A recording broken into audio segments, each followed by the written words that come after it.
Ready. All right.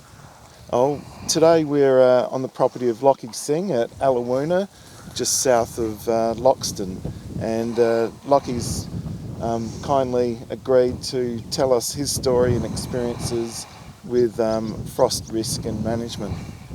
How are you going today, Lachie? Yeah, good, thank you. Yeah. What's your experience of frost on your farm here? Well, it depends on the lay of the land, really. We've got a fair bit of heritage scrub here on the higher ground, on the sand, which, and depending on the lay of the country, can hold the frost in, and we know those frosty paddocks. And so for the last few years, we've just sown those paddocks to barley, just because barley seems to be a bit more tolerant to frost than wheat. Right. And using that as a management tool, or because it's sowing it later, even I've tried sowing it later with wheat, and it's also seasonally dependent. If you've got a moisture stressed plant, you're going to get hit harder, it seems. Yeah, so I think there's a few take-home messages there. Firstly, it's having a good understanding of the general topography of your farm, mapping areas or knowing areas that are most at risk in terms of frost. Well, it's not hard these days. With everyone's got your GPS, tells you your metres above sea level. Yep. You can soon work out which the lowest, which you really know anyway, but Yeah. that just confirms it, where your lowest lying parts of the farm are. Yeah. So what's your general approach to your sowing program in terms of timing and that sort of thing? Well, we're not putting in huge hectares, but I'd never sow wheat in April. Yep.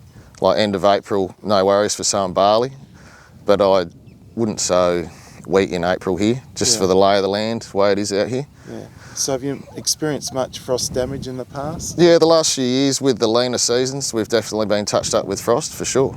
Yeah. So what have you done in response to frost in those seasons? Is there... Well, there's not much you can do, really. Yep. Especially when it gets frosted late. In a drought, when you've got a shit crop, well, not a very good crop anyway, and do you cut it for hay and bear your paddock out, or because we've run sheep, do you just, if there's no grain in it, just put the sheep out on it and they'll eat it? Like it's, you just got to weigh up. Yeah, yeah. So in terms of future research priorities in the area of managing frost and that sort of thing, are there any areas you can identify where GRDC may wish to invest some dollars in the future?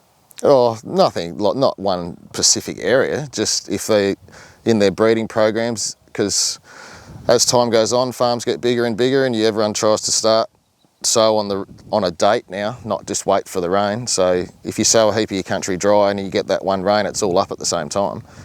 So and then you're quite vulnerable to a frost if it all comes up. If you've sown a heap of country dry, you're leaving yourself wide open a bit, but at the same time you've got to get it in. Yeah, no, it's a bit of a double-edged sword. Yeah. Oh, thanks very much anyway, Lachie, for your time, and we'll let you get back to your shearing program. No worries, thank you.